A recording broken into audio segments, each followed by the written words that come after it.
quando e por que acontecerá a próxima crise econômica mundial. Bem-vindos a mais um vídeo. Primeiramente, eu gostaria de agradecer a todos vocês de coração que estão seguindo, assistindo o canal, comentando, curtindo. Muito obrigada, gente. O apoio de vocês significa muito para mim. E vamos começar com o vídeo. A primeira questão que eu quero responder é por que acontecerá uma próxima crise econômica. Bom, se você observar o ciclo econômico nos últimos 150 anos, você vai ver que cada 10, 20 anos tem uma crise econômica. Um bom exemplo disso é a crise de 2008, e se você analisar tudo de volta até pelo menos 1929, a Grande Depressão, você vai ver que sempre teve um período de crise que acontece mais ou menos linear.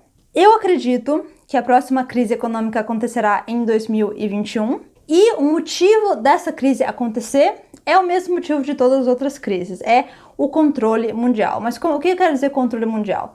Cada vez que uma crise econômica acontece, a população fica cada vez mais pobre e quem é rico fica cada vez mais rico. Esse tem sido um dos propósitos para cada crise econômica, porque, gente, lembra que eu falei em outros vídeos? O mundo é controlado por, pouquíssimas pessoas, sociedades secretas, que controlam tudo o que acontece no mundo. Então, logicamente, elas controlam as crises econômicas também. Nada acontece por acaso. Só que a diferença da próxima crise econômica é que ela tem um propósito a mais.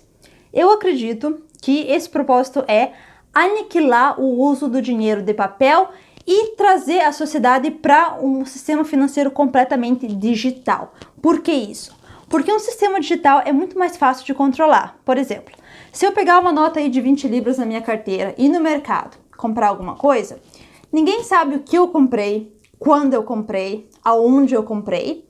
Agora, se você está usando um dinheiro digital, ou se você está usando um cartão de débito, um cartão de crédito, fica bem fácil de conseguir controlar essa informação e fica bem fácil de saber que horas você comprou, aonde você comprou, o que você comprou. Então, toda essa informação é usada para controlar a população, porque essa é a meta da nova ordem mundial que está a caminho, é o controle total da população. E uma das maneiras que eles vão fazer isso é através de uma sociedade sem dinheiro de papel, cashless society, que também tem a ver com aquele ponto que eu estava falando do microchip. O microchip, como é que você vai usar para pagar com coisas se você pode usar dinheiro? Não. O microchip vai ser forçado na população quando estivermos numa sociedade que lida apenas com uma economia digital, uma moeda digital. A revista The Economist preveu nos anos 80 que isso aconteceria mais ou menos nessa época agora. 2018 foi o ano que eles falaram, mas logicamente, você não consegue manipular todos os aspectos do mundo, né? Por isso que eu acredito que vai acontecer em 2021 e vai ser um dos pontos que vai levar a humanidade a essa próxima ordem mundial, a terceira guerra e tudo mais. Agora, esse é o porquê que vai acontecer, também quando, que eu falei. Claro, a data que eu tô dando não é... Eu não posso, ninguém pode ter certeza, mas essa é uma estimativa. Com certeza vai acontecer nos próximos 3 a 4 anos, sem dúvidas. Mas agora vamos falar como. Como eu falei, a sociedade é controlada, todos os aspectos são controlados, mas a gente tem vários indicadores que a gente pode olhar para isso. Vamos olhar para a crise de 2008. O que foi a crise de 2008? Foi uma bolha no mercado imobiliário. Por que isso? Porque os bancos receberam carta branca para começar a dar empréstimo para todo mundo. Então, gente desempregada, estudante, todo mundo começou a tirar empréstimo no banco para comprar casas. E daí, com o preço do mercado imobiliário subindo, as pessoas não conseguiram mais pagar esses juros, porque o empréstimo ele tem um juro bem alto e o juro vai subindo. As pessoas não conseguiram mais pagar esses juros, teve default na economia, que é quando o débito não é pago, tanto que foi por isso que muitos bancos fecharam durante essa crise. O The Lehman Brothers foi um grande banco que fechou, e essa bolha estourou. Outra coisa também ligada a essa crise de 2008 foi a baixa do preço do petróleo. A baixa despencou praticamente o preço, e você pode analisar que isso afetou drasticamente a Venezuela, a Rússia, países do Oriente Médio, economias que dependem na questão do petróleo. Afetou também, inclusive, o Brasil, que a gente sabe. E, bom, a próxima crise, como todas as outras crises, vai ter provavelmente o começo nos Estados Unidos. Por quê? Porque os Estados Unidos é uma potência enorme e o dólar é a moeda internacional. Agora vamos olhar esse aspecto um pouquinho. Desde 1970, quando Richard Nixon era presidente, que até mais ou menos naquela época, todo o dinheiro de papel era ligado ao ouro. Você poderia ir no banco com uma nota de 10 libras, de 10 dólares e receber o equivalente em ouro.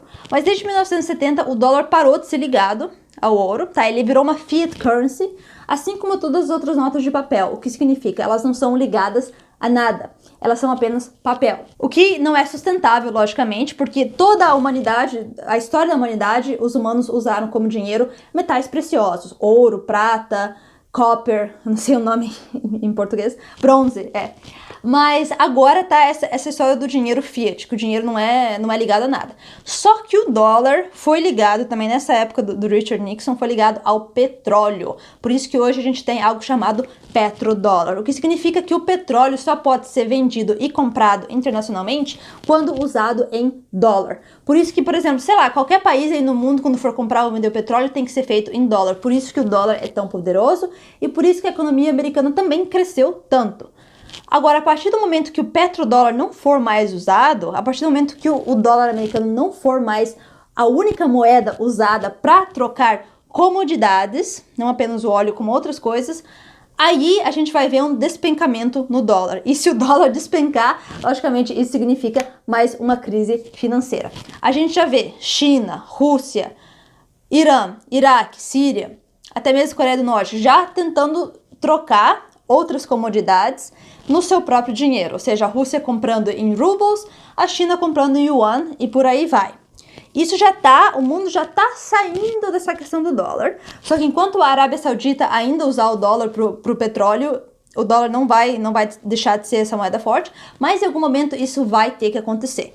Então esse é um dos fatores que vai iniciar, vai ser o gatilho para essa crise econômica, é o fim do uso do dólar. Outro fator é a questão do débito, mas isso não é o débito externo que eu tô falando, é mais o débito interno, o débito da população. A população mundial está ficando cada vez mais em débito, tá? A situação econômica tá feia no Brasil, tá feia no mundo inteiro, na América do Norte, na Europa, tá feia no mundo inteiro. Isso é de propósito, isso foi feito assim justamente para a população entrar cada vez mais em débito. O que isso significa? Hoje a gente vê para comprar uma casa. Antigamente você podia trabalhar, você conseguia comprar tranquilo. Hoje as pessoas já têm que entrar em débito. A minha geração tem que entrar muito mais em débito que a geração dos meus pais. Você vai estudar na faculdade, tem que fazer um empréstimo para poder pagar a faculdade. Nos Estados Unidos hoje a gente vê mais de $1 trilhão só em débito estudantil. E, gente, um exemplo que eu posso dar aqui no Reino Unido. Até ano passado, a faculdade, a mensalidade por ano para alunos britânicos era 3.000 libras. Esse ano virou 9.000 libras, ou seja, triplicou do nada. Então, se você era um aluno britânico que tinha guardado 3.000 libras para pagar a sua faculdade, agora você tem que fazer esse empréstimo para conseguir pagar. Então, a gente vê muita gente em débito. Outra coisa também, a mentalidade da sociedade. Isso também não é por acaso, isso foi feito de propósito. As pessoas hoje, principalmente as pessoas mais jovens, têm essa mentalidade de consumir, gastar. A gente vê até gente que paga aluguel, sofre para pagar aluguel, mas vai em viagens caras ou compra aquela bolsa da Louis Vuitton só para postar foto no Instagram. Essa é a mentalidade da sociedade de hoje, do consumerismo. A história do cartão de crédito. Gente, o cartão de crédito é você entrando em débito. Você está comprando coisa com dinheiro que você não tem. E esse círculo vicioso do débito vai ser um dos pontos principais que vai levar a essa próxima crise econômica. Tá, então a questão do dólar eu falei, o débito. Terceiro, eu quero falar é essas trade wars, essas guerras econômicas que estão acontecendo. No momento, a mais importante é China contra Estados Unidos. Começou em 2018 e agora está ficando cada vez maior. O que isso significa? Significa que os Estados Unidos estão colocando tarifas na China e a China colocando tarifa nos Estados Unidos. E para quem não sabe, a maioria das coisas que existem hoje nos Estados Unidos, elas são importadas da China, elas são fabricadas lá. Por quê? Século passado, todas as companhias tinham suas fábricas nos Estados Unidos. Hoje, elas terceirizaram essas fábricas para a China. Apple, outras companhias, todas as suas fábricas são na China. Por isso que a China é o dono de muito do débito externo dos Estados Unidos. Essas trade wars, essas tarifas, isso prejudica a população, primeiro de tudo, porque o preço das coisas sobe ainda mais. E segundo que se a China decidir cobrar o débito dos Estados Unidos, aí isso vai desencadear um grande problema econômico para o país. E é como eu falei, por causa da globalização de hoje, que tudo está conectado, se alguma coisa acontecer nos Estados Unidos, vai ferrar todas as economias no mundo. Ainda mais do que em 2008. Porque agora, em 2008, quando teve aquela crise, não era tão extrema a ligação econômica entre, por exemplo, Estados Unidos e China. Mas hoje já está muito mais. Ou seja, vai ter um efeito muito, muito maior. Último ponto que eu queria falar é o mercado de ações despencando. O mercado de ações, ele é controlado. Como eu falei, essas pessoas, essas elites, essas sociedades secretas, quem controla o mundo, eles controlam também o mercado de ações. Ou seja, quem é que decide o preço do ouro, do açúcar, do feijão? Gente, isso não é por acaso, são essas pessoas que controlam, que decidem o preço. Como é que eu sei disso? Vou dar um exemplo.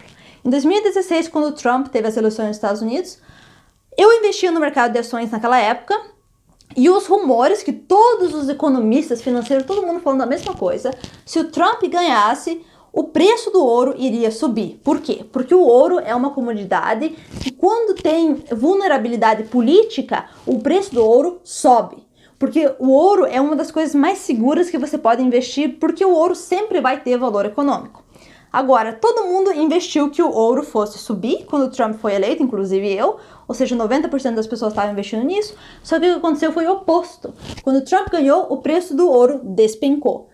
Pessoas perderam milhões em um dia, sabe? Eu perdi dinheiro, um monte de gente perdeu dinheiro, por quê?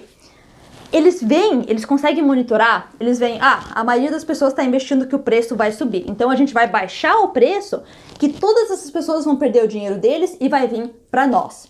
Então, essa manipulação do mercado de ações, ela é muito usada, ela foi usada para criar a depressão de 1929 e ela pode ser usada de novo para criar essa próxima crise econômica, porque se o mercado de ações dos Estados Unidos chegar a sofrer, vai sofrer o mundo inteiro, com certeza. Então, o ponto principal que eu queria falar desse vídeo é que essas crises econômicas, elas são manipuladas, elas não acontecem por acaso, e tem uma crise enorme acontecendo nos próximos anos que vai ser tipo um dos pontos principais para trazer essa nova ordem mundial para as pessoas, para obrigar as pessoas a colocar o microchip, para trazer essa sociedade digital onde tudo é eletrônico. E isso vai aumentar a facilidade deles de controlar a população. O que a gente pode fazer? Não é nada que a gente possa fazer para evitar que essa crise aconteça, mas existem algumas medidas que você pode fazer para diminuir o impacto. Por exemplo, se você tem débito no momento com um banco, aniquila o teu débito, tenta exterminar, sabe? Não dê o dinheiro para ninguém. O que você tiver de dinheiro que você quer investir, não invista em dólar, porque eu sei que o brasileiro gosta de investir em dólar, mas o dólar é bem volátil no momento. Invista ou em ouro físico, tá? Fora do mercado de ações, em ouro físico, que o ouro nunca perde valor, ou em dinheiro como Libra. Que a Libra é o dinheiro mais forte que existe no mundo no momento e é o dinheiro mais estável, sabe? Tanto que até a inflação aqui do Reino Unido, ela é bem estável. A Libra não flutua muito comparado com outros dinheiros. Ou invista, então, em coisas tangíveis, como uma casa, uma propriedade, imóveis. Imóveis sempre é um bom investimento para você ter, desde que você não precise entrar em débito ou fazer grandes empréstimos para comprar tais imóveis. Então, essa é a melhor maneira de você se prevenir, mas logicamente não há nada que a gente possa fazer. Quando a crise acontecer, vai acontecer. E é como eu falei, vai sem dúvidas acontecer nos próximos 3 a 4 anos. Tem 2 livros que eu gosto de recomendar, mas infelizmente eles são em inglês, porque eu só leio aqui os livros em inglês mesmo, ou em russo, em alemão. Esse é muito bom, The Road to Ruin, que esse foi escrito por um ex-agente da CIA, que ele fala como é que o dólar vai entrar em colapso nos próximos anos. E esse outro também fala Entre o Débito e o Demônio, que explica justamente como que o débito é controlado por essas sociedades secretas e como que ele, sabe, influencia nessa questão de controle da humanidade. Mas bom, gente, esse, para resumir o vídeo, eu espero que vocês tenham gostado. Não se esqueça de deixar nos comentários o que você pensa disso tudo, qual que é a sua ideia. Se às vezes eu falar alguma coisa errada, me desculpe, pode me corrigir aí nos comentários, mas de uma maneira educada, por favor, de uma maneira civilizada. E não se esqueça, claro, de seguir o canal para mais conteúdo como esse, economia, política, Reino Unido, Europa, Estados Unidos e muito mais. Obrigada por assistir e até a próxima.